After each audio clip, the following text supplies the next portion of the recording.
1, 2, 3. For the hall. Here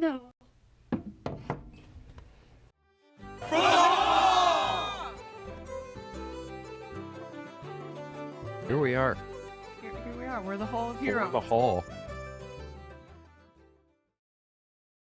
Tavern Talk, episode 2. Episode 2. Here we are. Here we are.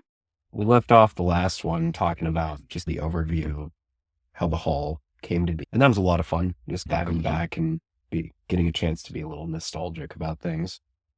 Yeah, which got us thinking about our mutual Faire experiences, I think. Yeah.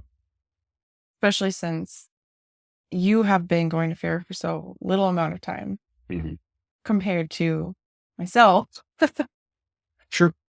But you have a lot more experience with the newer crowd, I think. Yeah, I guess that is the benefit of kind of coming in with your own crew. Which is where I think we're a good combo, because I feel like I bring in the old Rennie vibe, but then you bring in the new vibe, and then we're just meshing it together into our own unique new thing. Yeah. Which is a lot of fun. You got to have a little variation in there. Yeah. Yeah. Have some homage to the thing that came before you while putting a new face on things too. Right. Because it's so funny for me, because I think back to going to Run Fair as a kid. I was, I think, 5, 6 when I first went. And my mom and her whole friend group and everybody, there's people in the group that like handmade garb for us and everything, you know, because we couldn't afford the garb at Faire even back then.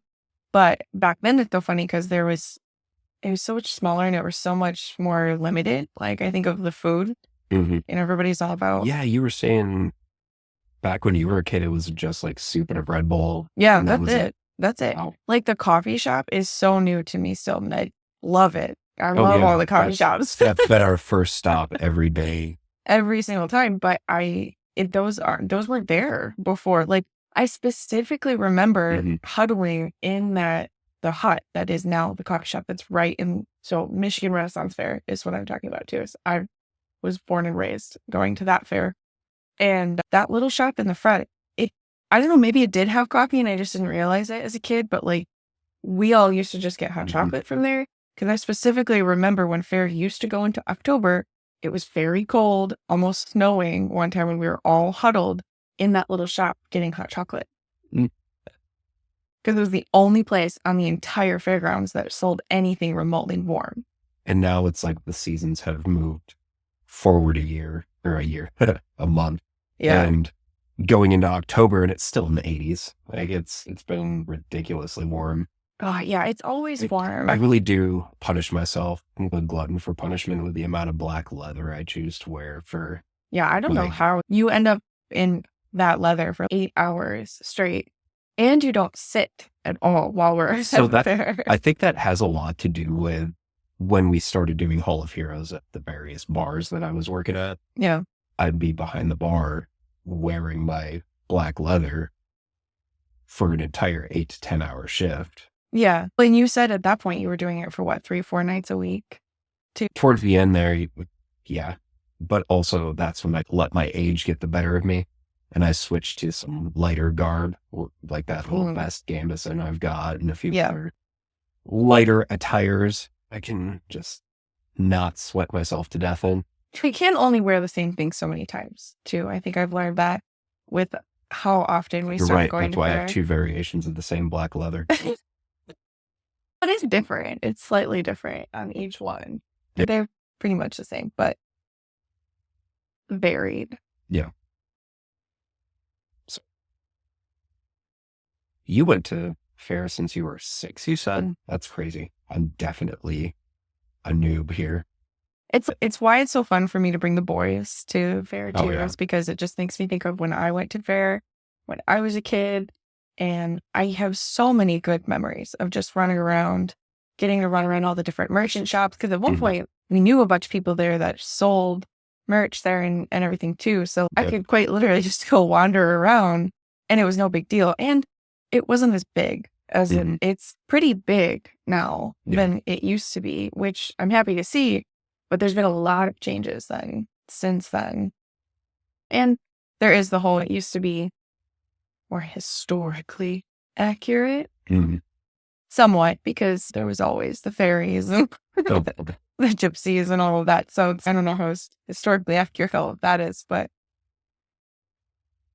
I don't know. It's cool to come back and see how it's changed, and I think it's changed in good ways. I know I've heard there's been some people who don't necessarily like all the changes in Mirth. And I think that's pretty good segue into my thoughts on just the general attitude about Renaissance festivals these days. Yeah. Because there's a lot of newer, younger people coming in, most of whom are just fantasy nerds, book talk girlies, and the whole crew of just everybody that's into cosplay and everything along those lines. And I think like a lot of the purists are just feeling like they're stepping on their toes a little. And I think in some ways I don't want to say it's like a generational thing, because I've seen people from all different age groups have completely different ideas on what they think a Renaissance festival should be like. Absolutely. And it's a I think mindset it's thing. Yeah. I think that's where, for me, what I like about what we've done is, rather than sulk and complain about what we don't like, we try to create things that we do. Or embrace the change. I think that's a big thing that I don't think is necessarily just within the Rennie world. Is I think there are people in the world that have a hard time embracing change. There was a certain way something was, and they really enjoyed it. And that's awesome. But things change, things evolve, and there's new, younger generations that are coming in. So from my expertise, that's like the whole edition war of Dungeons and Dragons. So you're still new to tabletop role playing. So let me give you a brief history lesson. So originally, like 1979, there was the original box set where it was just Dungeons and Dragons. Everything you need in a box. Okay. Then they came out with Advanced Dungeons and Dragons, and then Advanced Dungeons and Dragons 2nd edition, then Dungeons and Dragons 3rd edition, and then 3.5. So this is where we start getting involved with like hearing. Okay. Yep. So 3.5 is the basis, kind of where Pathfinder comes in, like the 1st edition of Pathfinder. Okay. Because a lot of the employees for Paizo, which is the company that came out with Pathfinder, they ended up just leaving Wizards of the Coast once they got bought out by Hasbro and just started making things a little too computer game. Yeah. Because that's when 4th edition D&D came out. And that was like the dividing line. Everybody, you were either a new player and you liked it because it was really beginner friendly, or you were one of us who'd been playing, who'd been playing since like 2nd edition. Yeah. And looked at it like, okay, none of this is the D&D that I knew well. So then that's when they reeled it back in. They kept a lot of the beginner friendly stuff with D&D 4th edition, but they brought back a lot of elements from previous editions for what they did 5th edition. Yeah. And then there's we could go into this for hours, in the dividing line on 5th edition, and now Dungeons and Dragons 2024 is what they're calling it, the new edition, which is basically 5e, but with some caveats to certain things. But going back to that, that's the way that I view as the difference between like people that don't like the change. Now, this is the version that I'm used to. I don't want to get involved in that. Yeah, exactly. And I don't think that's, like I said, I don't think that's just strictly to the Rennies either. I think that's definitely just a thing in general with humans. You know, they had it a certain way and they don't want to see a change, or they're afraid of that change because they're afraid it's not going to be as fun, or I'm not really sure what the fear is or why everybody is saying. The biggest thing that I keep hearing that I've been trying to understand since I came back into Murph hardcore. Because, again, to explain, growing up, we went every weekend. That was the thing that you did during Renaissance Fair season. And then I dropped off a few years ago and came back into it. And I kept hearing from older Rennies that the magic is gone, or they don't like the way Murph is or whatnot. And I don't see why. There's always been the issues on the back end, of course. Well, everybody's going to have problems with how something's run one way or another. And that's just an unfortunate side effect of putting on a festival or even just an event in general. You're going to win some battles, you're going to lose some. And that's, for me, I think that's just an unfortunate reality that you got to deal with no matter what you do. So you're not going to win everybody over 100% of the time. I was coming to Faire last year. I was like, okay, let's go. Let's see what's changed. What's going on here? What's everybody so upset about? Me.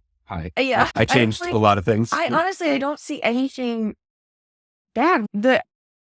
I would say my only correction for Murph is I would love to see more different food options. But again, I also have been going for years and know that there used to only be 3. Yeah. There used to only be 3 options to eat. And now there's a lot. There's tons of things. And the other thing and I think I got you hooked on a few things that you didn't even know existed. Oh, yeah. Yeah. Like the burgers. I was like, okay. Yeah, no, these are great. The quesadillas. The quesadillas are another one. Yeah. You're pretty happy with your walking taco. The Cubans. Yeah. I love the Cubans. I never had a Cuban before, actually. And then until I introduced that to you. Yeah. And I was like, oh, this is really good. Yeah. And it's funny because I guess going back to 2023, that season when, I finally had my Hall of Heroes crew and we just decided we're raiding Michigan Renaissance Festival with a full bunch of Ann Arborites. Yeah. And we just like to do laps because like, with me, I don't like to stand still for very long.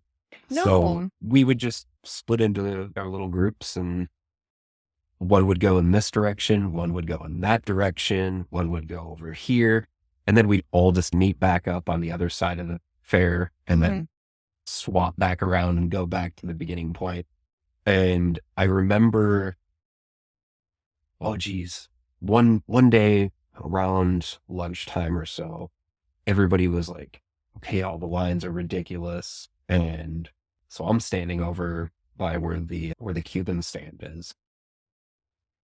And I saw there was no lines and the workers looked completely bored. So I'm like, hey guys, come on, let's go over here.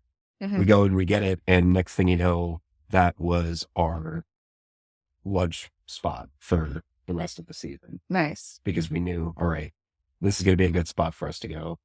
Everybody's going to be more focused over by the Guinness pub, further down. Well, and that's the thing too, is that's the whole reason people hover at the Guinness pub is because it used to be one of the only pubs. Yeah. And I feel like, again, it goes back to people are creatures of habit and they just do what they're used to. Yeah. And I was shocked to see that there are so many because, I know which one you're talking about. The battle. Yeah, the one that's in the back corner. That's where we have been hanging out because, it tends to be less busy. Oh, or are you thinking of Red Line? Honestly, I'm not sure. Yeah, both of them. It's hard to say. We bounce around to everything. Yeah, last year especially, we were all over the place. I was shocked to see when I came back that there are so many different pubs and whatnot now, which I think is great. It really helps with lines. I didn't feel like we were standing in line all the time. Guinness is still going to have their lines just because but I mean like the fair as a whole. Even for us, we used to call Guinness home base. We knew, okay, everybody who needs to meet up somewhere, all right, we're going to home base. Yeah. Yeah. But Guinness, I mean, also like it's like right in the central point. But that's, again, it's right next to It's the convenience. Everything is there. But then there's there's the speakeasy that you have to find. X marks the spot. That's the only clue I'll give. Yeah, and that was really cool to be a part. Like, I've never seen that before either. That was really fun. Oh, was that your first time going to the speakeasy? I've never seen the speakeasy is new. that is not Maybe to a, you, it's definitely been there the entire time I've been going. yeah, but that I was going to say, unless it's always been like a super secret, I don't think that was there before. Because Lord knows with the crew that I ran with before, we would have found it. That's fair. So I was trying to find this missing puzzle piece that everyone seems to, not everyone, I shouldn't say that, because it's not everybody, but that some people seem to be complaining about just to see what's going on. And I don't see it. I'm sad about the Dead Bob show. I will forever miss Dead Bob, R.I.P. But I think there's a lot of really amazing, talented people that work at that don't get the credit that they deserve. Yeah. And saying anything other than they're putting on a show is a smack to the face. Yeah. Because Murph is fun. And there's all these amazing vendors that work there. Oh my gosh. And hand make everything. And it's such a cool world to step into. I think one of the things going against Murph is, I don't even remember what website it is, but there's some local Travel Michigan thing that you see it on Facebook all the time, that post that says, go to Michigan Renaissance Festival. It's like Disneyland or something like that, or a Disney fairy tale come to life. I'm like, oh, not really. It is now, because it's got the other cool part that I thought was when they restructured it into an actual fantasy fair. And shout out Pixie. Oh, yeah. We love our Baroness. She sat me down and told me the lore of the fantasy fair. And I was like, I didn't even know that was a thing.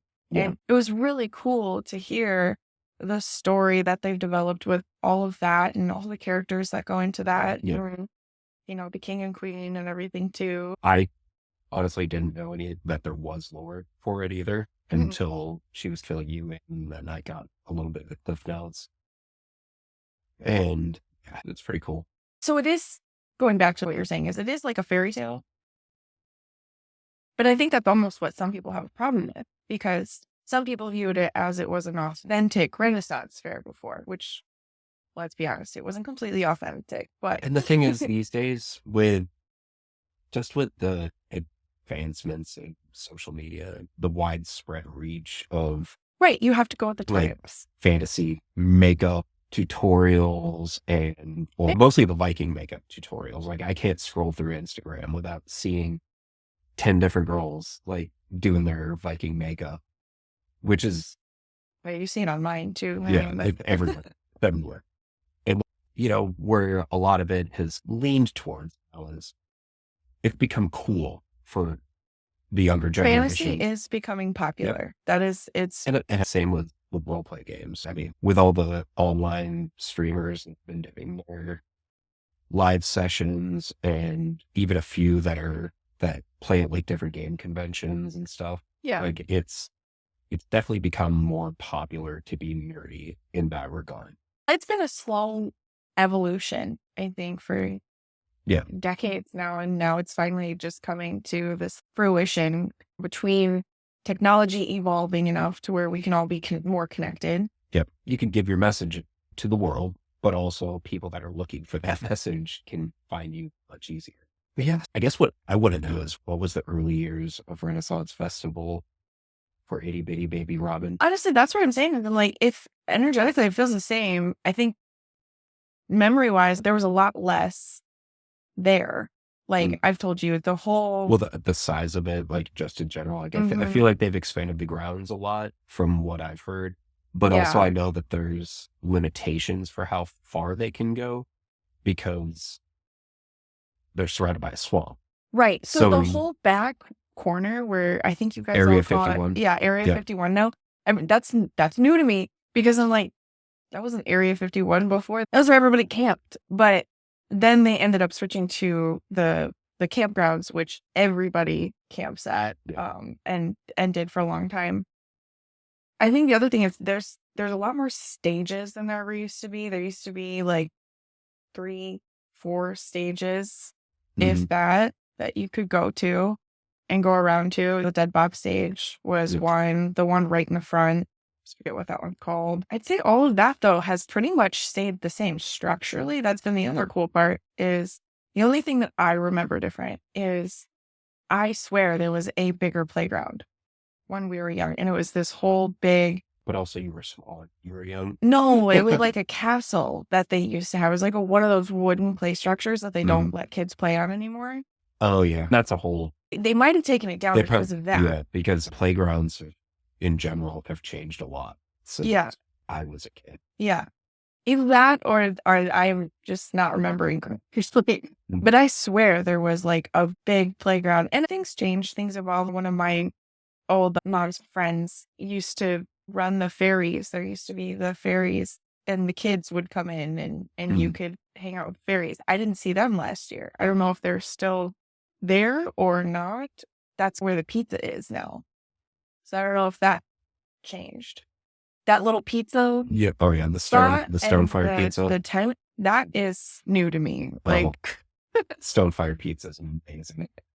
Definitely one of my top 10 things to experience every year. Yeah. It was definitely funny watching Z devour that giant slice. Yeah. Like we had to roll it up like a burrito for him. He's like, Dad, a pizza burrito. Oh my gosh. And I still say it to this day. I told you this at the beginning of Faire last year. One of these years, I'm going to walk into Faire at the beginning of the season, not garbed, and I'm going to go into the first shop that's right behind Pixie, the Baroness, where she does the Vaunol. And it's just this beautiful shop. They have all this beautiful garb sets that they hang up all the time. And I'm just like, one of these times, I'm going to walk in and just be like, dressy. Because I want like a whole outfit from there. Oh, I'd love to do that at every shop there. There's so many. Yeah. There's just, and I've said to people who don't even maybe like Renaissance Fair, like if people that like crafting stuff and want really good crafted items, this is a great place to come because people put some really hard work into the stuff that they sell there. See, for me, it was actually hilarious because the first time I went to, this would have been back in 2017. Mm-hmm. I went there. About the time that I stopped going, just an FYI for everybody listening. Yeah. But to be fair, I didn't have any garb at the time. And I was just dragged there. Yeah. And like we were there for maybe an hour. And the person I was with was just like, okay, we saw it. Let's go. I'm like, but I'm not done. You're like, but I found my home. Yeah. So then fast forward 5 years after, that's when I finally find myself deciding, you know what? No, I need to go to the Renaissance Festival because I've got a ton of friends that are super into it. And then I got to thinking to myself, okay, if I'm going to go, I'm going to go like I own the place. So I definitely made sure that my garb was as top notch as I can put together in the limited time that I had. Because that's the other thing is for me, I ordered my leather from Poland. Yeah. Which anyone who was wondering, Etsy, look up Fawn Forge. I'm a huge fan. Just shout out Fawn Forge. 90% of what I wear. It is good leather. It's really good. And even my simple set, like the first set, man, I wore that 2 years at Ren Fair. And then about a year, 1 to 3 nights a week behind the bar. Yeah. So I definitely got some mileage on it. We keep looking off screen over right now. But yeah, so I got that and I was going to take Z with me. Mm-hmm. And I got him You should tell that story. That should be like, because that's how you ended up getting your leather That was part of it my plan was I'm going to take Z because at that time he was 4 years old. Mm-hmm. And I thought, you know what? Okay, we're going to go and we're both going to dress up and it's going to be awesome. And he was pretty shy about putting on this costume that he had the first summer. I think it was just a simple little knight's costume from oh geez, I think it was Amazon or something. Yeah. And I mean, it was adorable enough for a 4-year-old child, but then again, my 4-year-old looked like he was 7. Yeah, he's a big boy. Yeah. He was totally all for it when we left the house, totally geeked. Dad was already half garbed up. And then we get there and nope, Just like, don't want to wear it. Don't want to wear it. He got super shy and embarrassed. So then I put mine on. And that was actually when he first met Sean. We were walking around the Renaissance Festival, and every time he saw something that caught his eye, and he was just like, I'm going to go and get that. I want to see that. Sean would just walk in front of him, hold his cloak out like he was Batman. Yeah. And just look at him and shake his head. And he just looked up at him and goes, okay, Sean. And he grabbed his hand and walked back to me. So that's when I realized that Seamus was Z's sworn protector. Yeah. But yeah, so after the first year, that's when we started Hall of Heroes. And from there, I was wearing my guard. I guess I had 1 to 3 nights a week. And at that point, the kid got a little jealous. So he was like, Dad, I want armor like you. So the first time I put it on, let's go back to that. He just looks up at me and goes, Dad, you're a superhero. I'm like, no, not really, but I'll take the compliment. And I'm like, no, buddy, I'm an assassin. And then that's when, as you know now, he runs around the house. I'm a sneaky assassin. Yeah. He is an assassin. Yes, he is the assassin. Yeah. But yeah, so that's when I ended up getting him the matching leather. And Okay. as soon as he had his armor, it's a pain to get him out of it. Yeah. Because he doesn't want to take it off. He loves it. It honestly doesn't matter if it's 60 degrees, 90 degrees. That boy is, I want to wear my armor. I'm dressing like Dad. And then it's funny to me because this was Seth's first year at Faire, and he is about the same age, he's 4.5 now, but he was about 4 when we were taking him, and Z was all about protecting him. Yep. And like showing him around. And Seth was super scared of everything, terrified of everybody. Hey, I mean, he's my poor pandemic baby. It's what it was. But then also he's got a thing with horses. I don't know what it is. Oh, I remember that. Yeah. The last time we went to Frankenmuth too. Yeah. He was like, until Z walked up and was just like, look, it's a horse. And so he just walked behind Z and it's just like used him as a human shield. It's cool. But that was exactly it. It was at Faire. They were super cute. I remember Z taking his hand and bringing him up to the horse. And I even got a picture with him. I never would have gotten a picture with the unicorn. Yep.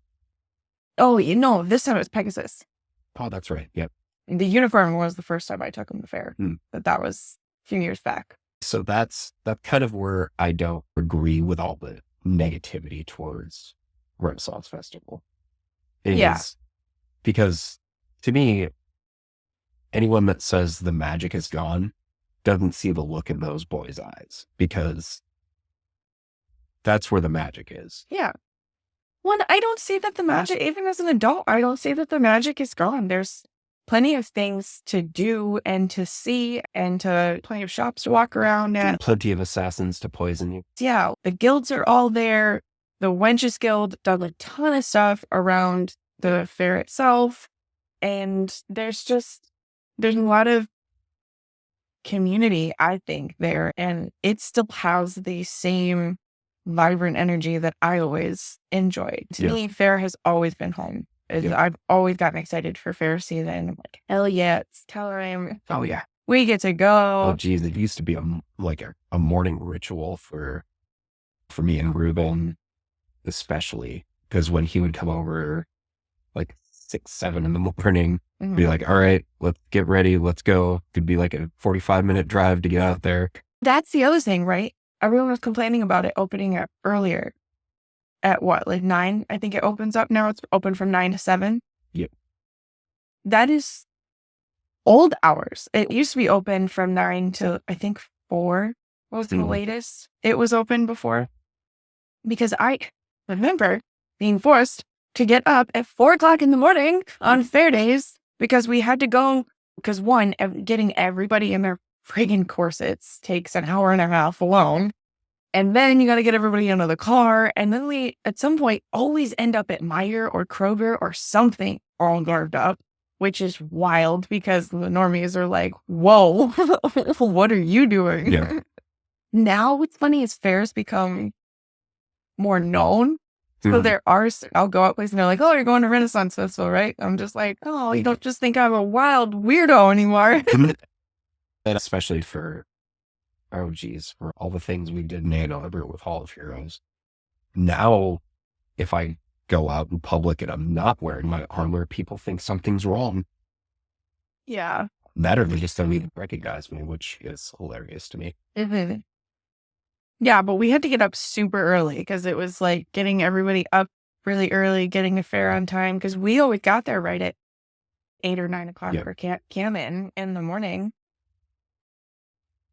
So I just thought it was hilarious. People complaining about how early it's open. I love it. Those are the times that I like to go anyways, too. Like, get there early before the crowd hits. You either get there early, so you either want to get there like right at 8 a.m. and be there for canon, or wait a little bit.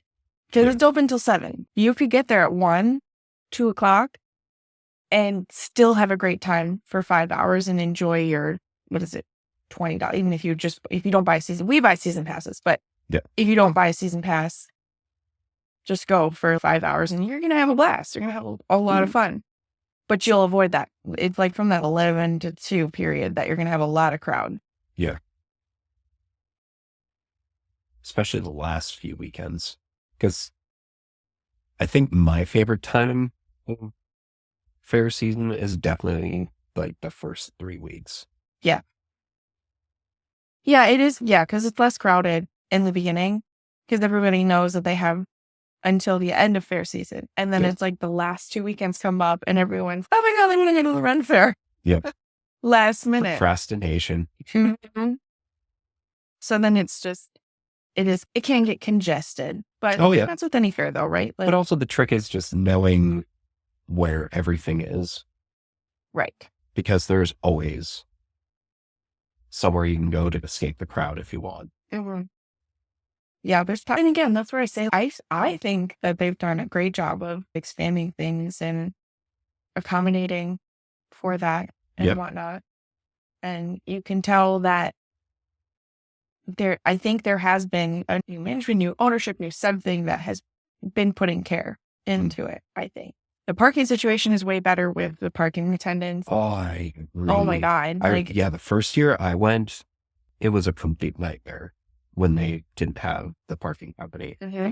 The second year was actually, 2023, I think was probably the most efficient I've seen, which you weren't there for that. But 2024, even that, the QR code setup was a little screwy at first until everybody finally caught on. Okay, if you have a season pass, you need to put in this code. Blah. Yeah. But they handled it really well, I think. Even they could have been shitty about it, and they didn't. Mm-hmm. Yeah, I agree. So that's my thing. That's, I guess, what I appreciate is because things happen. We've learned that with running events, things like that. And parking is always the craziest part about it, especially for our events. And then we got to have our experience. At least it was my first experience outside of Michigan Renaissance with the Ohio Renaissance Festival. And I really enjoyed being able to at least see a different fair. I can't wait for us to start traveling around and doing that. Retirement plan. Yeah. Just get a tour of the country for the rest of our lives, going to every fair. Yeah, the Ohio one, I think it had a lot of elements I did, but then other ones that I didn't. Yeah. Which we talked about few in the past, but I think for me it was, I don't even know how to explain it. I think the Ohio Fair feels more like a Disneyland fair than Michigan does. I think you nailed it right on the head when we were talking about it. Is it feels a lot more like a county fair with that's like A medieval Renaissance theme. themed. Like it's very much, and I really enjoyed the fact that I think one, Well, I wouldn't say like a county fair. It's definitely more like a state fair where it's like definitely a bigger Yeah. like, scale event. yeah, And aesthetically, it looks really nice. Like Mhm. they've definitely taken care of the grounds. It's, very smooth walkways and everything. But Yeah. I don't know, it just felt off to me in some ways. yeah. And I couldn't put my finger on it. Maybe it's just my distaste for Ohio. I don't know. It also could be is like we're used to our own fair at home and Sure. whatever. That's where I'm excited to go to other fairs too, to see what we think, what Mhm. it's like, that kind of Well, thing. Because we've also been going to different fairs in Michigan. Yeah. Going. Oh, geez. Friday, we're going to go to Michigan Nordic Fire Fest Yep. for your first time. Yep. And So when this goes live, that'll be tomorrow. Yeah. I'm really excited because I have been wanting to go for years. I just haven't made it each and every time. Mostly because I don't go outside in the winter, but I'm trying something new. Yeah. Yeah, we're going to wrap you in that a wool jacket over there. We're going to put that on you, probably 2 blankets, and then we're going to put your corset on. And just be like, with corset around. Hey, if it works. As long as I'm warm. You can't put a price on warmth and comfort. Yeah. No, I plan on wearing like 14 layers, I'm pretty sure. But also, like I was telling you and the whole crew, Firefest it's very limited wandering around outside time. Yeah. They have heated tents for all the vendors. They've got the meat hall, which is definitely going to be home for me for a minute. Then, like they do have like some of their food vendors outside, but then like on Saturday and Sunday, I believe they have the big indoor food area with tons of like long bench tables to sit at. Yeah. But yeah, it's honestly a lot of fun. The trick is knowing when they're going to light the bonfire on Friday. Yeah, I'm excited to see that because I've heard a lot of cool things about that with the fire and everything. So that's going to be really exciting. I just hope this year they bring kindling. They don't just try to light a very wet wood boat on fire and have to use a couple cans of kerosene. It's going to be hard in the winter, like to do that, but yeah, I don't know. Maybe it's the Uber in me that'll get out of the way. I can make fire faster.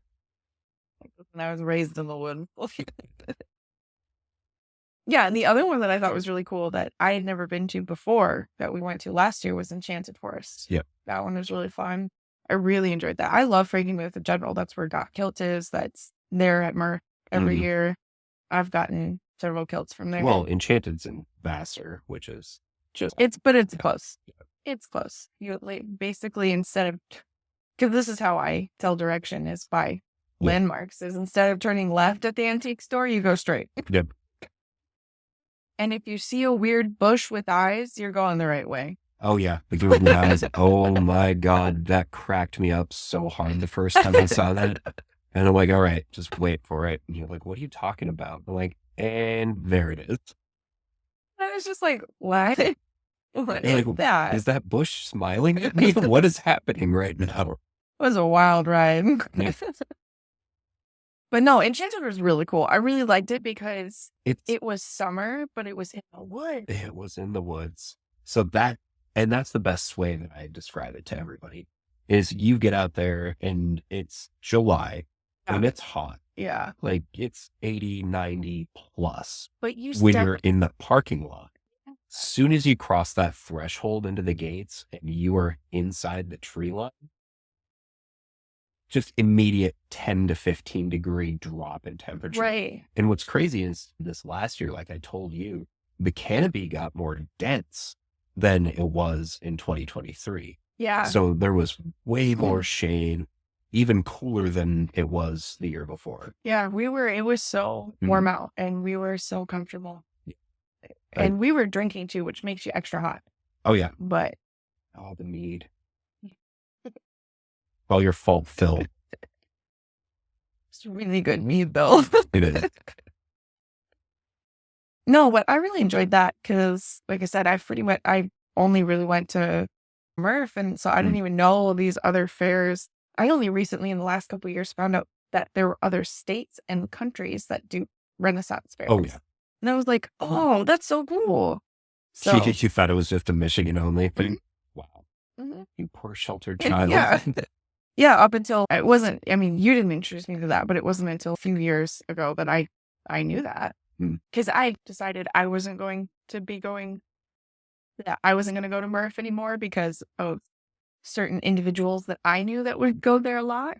So I was looking into where else I could go. And that's when I discovered the world of Renaissance fairs and was like, oh, holy cow. Yeah, no, this is definitely a global thing. Yeah. Which is cool. That's really cool. I think that's partly what led me back to coming back to it. Because I was like, okay, cool. This is like a whole thing that we can do and have fun with. So I'm really excited because I think with what we're doing with the hall and everything, we're definitely planning on, we'd love to travel to different fairs all over and, see it. I know be a part of big it. one on my list is I want to check out Bristol. Yes. Everybody I know keeps telling me we've got to go to Bristol. Yeah. So that's going to have to probably be a plan sometime this summer. Make a nice weekend getaway. Let's do it. Let's do it. We got to go and see Drupal the Barbarian, Yeah. who you met this last year. And a lot of people. So many fair folk. And that's what I think I miss the most is coming back into it is the fair folk are just so, you guys are just so wild and crazy, but they're some of the most generous, giving, heartfelt people I've ever met in my entire life. And I miss that. I'm glad to be back. Welcome home. There's a question we can ask our viewers. What Renaissance festivals around the country should we check out? What's your favorite? Yeah. If you've been to one, if you are listening to this and you've been to one that you think is really cool, tell us. Know. We'd like to go check it out. I will check out any excuse to wear garb. Come on, that's literally like the whole reason. That's the whole reason we have hall events is because I just want to wear my garb all the time. So I think for the most part, that's really what I'd like to do is just check out other fairs because I've heard, like I said, there's Bristol and Wisconsin. There's Bristol. Everybody went to Texas last year. Oh yeah, a bunch of our friends went to Texas cool. Ren Fest, and I heard that was just wild. Yeah. And I can't wait. I can't wait to go. I'm excited to go and see that one too. But I've also heard of, what was it? The Georgia or South Carolina theirs have been recently. Kentucky Ren Fest, I've been hearing a lot about. I heard that one's pretty good. Maryland is supposed to be pretty good. California has one too. Well, California we had the original one, yeah. So we should probably check that one out too. But I'm sure there's one in every state that it would be the dream to literally be able to just go and travel around and go to different Renaissance fairs. Because there's all these other little fairs that are popping up too all over the place. And that's what I thought was cool too, is there is a website for anybody who doesn't know. Oh, the Ren List. The Ren List, that you can go to and you can find any Renaissance fair in the United States, I think. Right? And and that was extremely helpful for us to be able to see when things are happening and everything and schedule our lives in all of our events. So it's not colliding with something that everybody else is doing. Yeah. Shout out to whoever runs that because that website was dope. And so at third point, we just start going down the list. That's really going to have to be the plan. See, what I want to do is I want to see more winter fairs. Yeah. Because that was one of the reasons why I liked when we did our Assassin's Black Market event in October or in November. I'm sorry, because I can tell time. But we did the guild party in October. We did yeah. They're all bleeding together. It is. We've done a few events. So we've got more on the books, so more coming. Yeah, but the Assassin's Black Market event on Black Friday, that one, for me, the reason I wanted to even do that was, all right, it's November. It's cold. We've all got cloaks and fur that we never get to wear during Renaissance Festival season because it's 80, 90 degrees out. So it was the perfect time to bust it all out. And I have been excited about that because I have had a cloak in my garb wardrobe for 10, 12 years. And you've never gotten that to wear I've it never gotten to wear because it's always been too hot when we went to and you Renaissance finally Festival. got to do it at the Black Market event. Yeah. No, I've gotten to wear that cloak a lot. And then, of course, my shoulder fur that you stole from me. It's mine now. I gifted it. And It's mine. I didn't let her steal it. I gave it to her. Mine. Looked better on you anyway. It's fine. Yeah, that's been great. But like I said, I'm going to see more winter ones. Maybe that's going to be my challenge.